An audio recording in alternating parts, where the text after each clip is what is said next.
A British construction worker taken hostage by Islamists was shot 6 times in a toilet as British and Nigerian soldiers attempted to rescue him, an inquest heard today.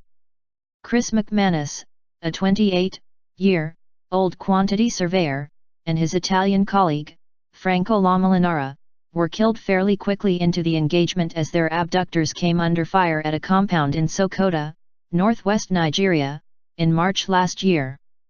Mr McManus, from Oldham, was shot in the head through a toilet door and then subsequently shot 5 more times as British soldiers came under sustained fire from militants. Returning a verdict of unlawful killing, the Wiltshire and Swindon coroner, David Ridley, said he was satisfied that one of 2 insurgents seen leaving the compound was responsible for shooting Mr McManus. He was killed as the result of a weapon fired by an insurgent, fired without legal justification or excuse and quite clearly with the intention of killing, he said.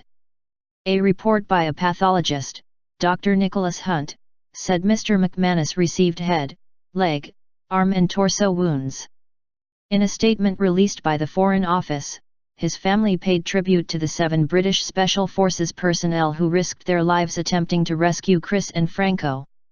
They were always in a dangerous situation from the time of their kidnapping, they said. The sequence of events played out in such a manner as to make it a hopeless one. Days before the soldiers attempted the rescue, authorities had received credible intelligence that the 2 hostages were being held in the Sokota compound. Approval for the raid was given by COBRA, the government's crisis committee, 45 minutes before it began, at noon on March 8.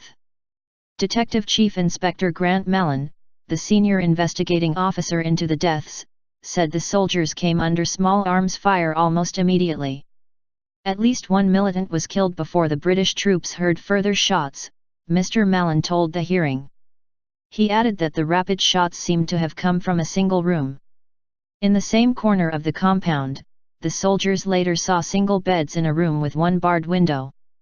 In another, they found a replica Manchester United football shirt, similar to the one worn by Mr. McManus in 3 videos released by his kidnappers during his captivity. Then 2 bodies were discovered in the toilet, riddled with bullet holes from 7.62mm ammunition.